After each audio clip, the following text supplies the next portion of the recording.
How glorious of a day it is when our queen, our girl boss, woman of color, absolute slay girl boss, yes queen, Candace Owens, is trending on Twitter. She's trending on Twitter, our girl boss queen, Candace Owens.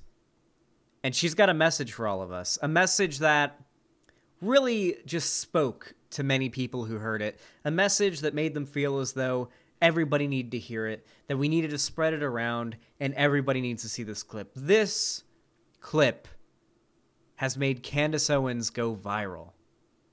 I have not seen this clip yet. I know what she says, but I have not seen the clip yet. So let's watch it. When do we deploy troops to Australia? When do we deploy troops to Australia? When do we invade Australia and free and oppressed people who are suffering under a totalitarian regime? When do we spend trillions of dollars to spread democracy in Australia?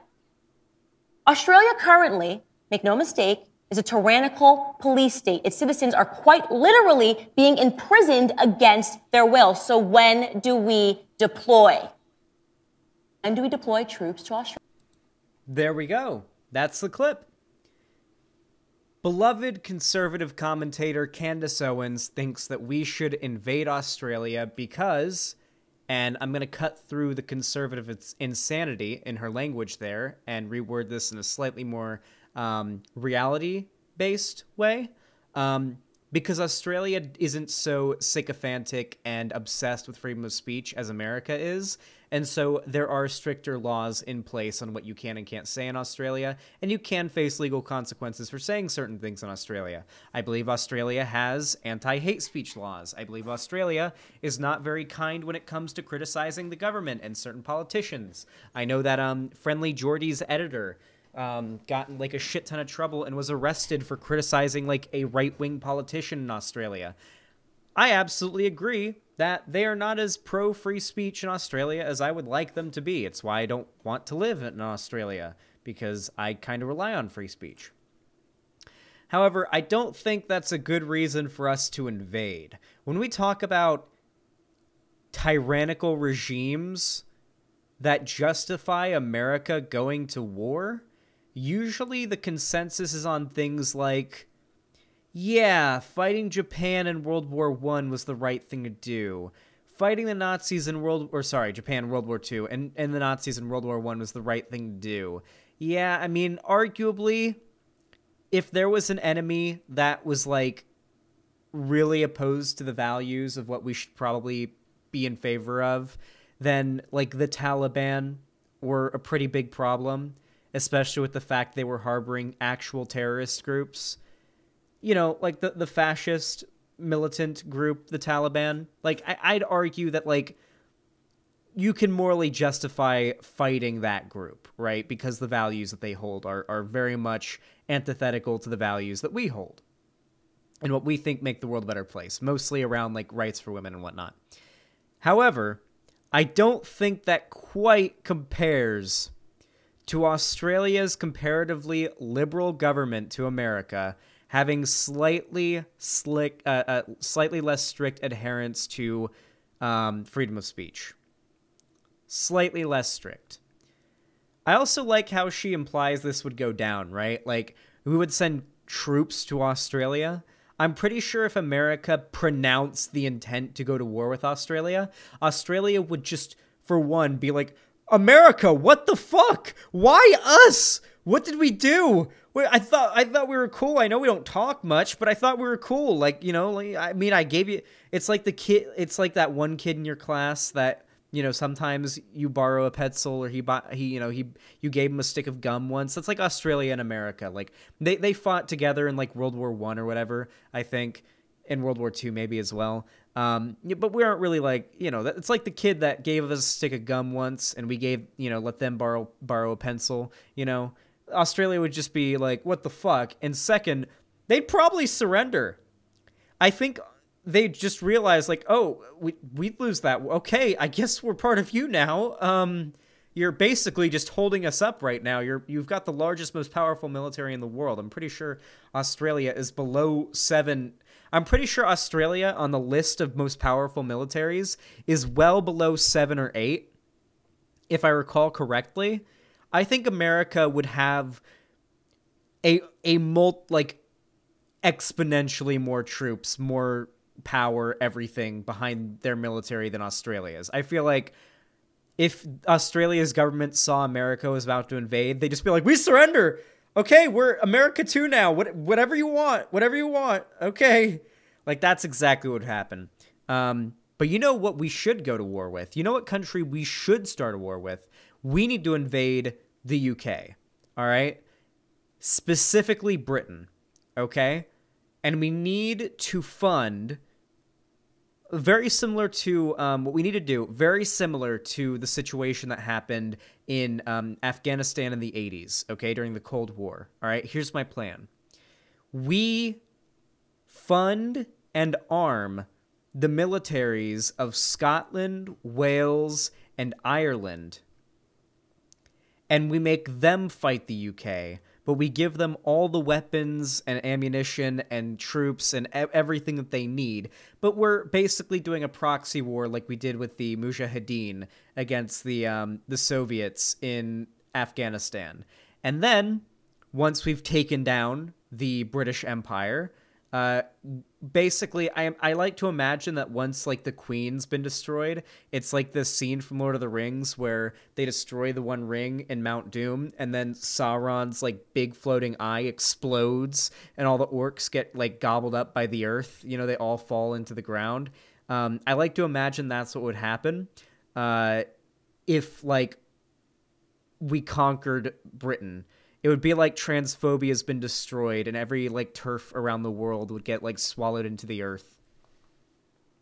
Like killing Sauron.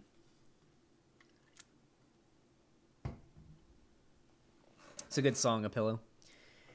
Anyway, this is obviously ridiculous. I guess what Candace Owens is trying to do with this argument is not so much suggest that we actually go to war with Australia, but suggesting that it's hypocritical or perhaps even comparable to argue that America should go to war with, say, a tyrannical group such as the Taliban, that we should be at war with them. And if we think we should be at war with them, then we should be at war with the, in her eyes, equally tyrannical Australian government. Let's listen to it again. I just want to hear it again. When do we deploy troops to Australia? When do we invade Australia and free an oppressed people who are suffering under a totalitarian regime? When do we spend... I highly doubt most Australians feel like they're oppressed. ...trillions of dollars to spread democracy in Australia? Australia currently, make no mistake... Does Australia not have democracy? At least as much as we have here in America, perhaps more if they've got ranked choice voting for their party system, right? Do they not elect representatives, and those representatives also vote on things to pass certain policies? Is that not? And I assume they have ranked choice. Do they have it? They have more democracy than America? Well, if you ask Candace Owens what democracy meant, her mind, like, the first word that would come to her mind would be America. So I think what she's assuming is America is the only country with democracy. Or America used to have democracy, but it doesn't anymore because Trump's not president. Is a tyrannical police state. Its citizens are quite literally being imprisoned against their will. Australia is a tyrannical police state. Here in America, where our police are so military... Do you know what happens to hand-me-down, like, shitty old, like, military vehicles and weapons? In many cases, they get handed out to police precincts around the country.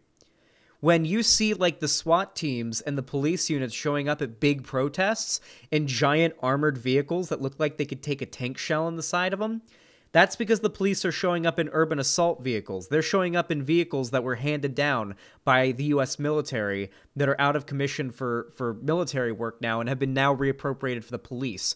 Our police here in America are the most militarized police in the world, if I am not mistaken. Could be wrong on that. I'm sure, like, maybe, I don't know, Cuba's police are probably pretty militarized. Maybe there's some examples where I'm wrong, like, I don't know, North Korea. But I'd say, like, in terms of militarized police departments in America, or police state, whatever you want to call it, here in America, it way surpasses Australia at the very least, okay? I don't even think the police in Australia carry any guns other than, like, a Glock on their hip. I'm pretty sure it's similar to England, where the cops don't really even have guns all that often either. I don't know. I think Australia is probably a little more pro-gun than England, though. You kind of have to be in Australia because it's a place where you could die any moment. I would not go to Australia without a gun. If I can't go to Australia and the second I get off the plane be handed a gun, I'm not going to Australia. I've seen the snakes. I've seen the spiders. I've seen the demons, the beasts of the earth that prowl through the outback. I don't want to not be armed near one of them. Guns aren't allowed in Australia. That's like telling me I have to go into, like, the pit of darkness unarmed, okay? They outlawed guns ages ago. All right, in that case, we do need to invade Australia. We need to invade Australia. We need to win the Emu War. Actually, Candace Owens is even dumber than I thought. You don't go to war, as in put your troops on the ground in a country, if you can just do a proxy war. What if we paid, armed, and supported the emus, and the emus, much like the Mujahideen, can take care of the Australian government for us? The emus won the war once. I think with some American gun, like American steel behind them, they can win a war a second time.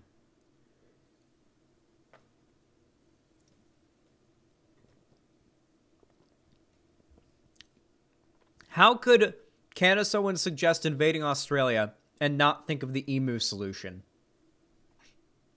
Anyway, this is the clip that went viral. I'm really glad that people are dunking on Candace Owens right now. It's always really funny. She's very stupid, and I hope I get to debate her one day. That could be really fun. Anyway, if you enjoyed this video, please leave a like, subscribe to the channel if you haven't already, because we're trying to hit 75K subs by the end of the year, and we need all the help that we can get. Ring that bell icon if you haven't already, because that's the only way that YouTube tells you when I go live or upload new content. You can also follow my social media. I'll link down below. My Twitter, my TikTok, my Instagram, and, of course, my fan Discord, where I play games with people. We watch movies together and watch parties. I talk to people. Sometimes we debate. It's just a good community that you should join. It's completely free, so just click on that link and join the Discord. And, of course, if you've got any extra money, you don't know what to do with it, and you don't need it for anything, you can always support me financially over on my website, xanderhall.com/live, by subbing, gifting a sub, or donating. And you can also support me financially on YouTube, Twitch, Streamlabs, and Patreon. I do this full-time for a living, so any donations that you're able to contribute are greatly appreciated. Anyway, thank you so much for watching, no matter how you supported my video or my channel, and I hope to see you again soon. Thank you for watching.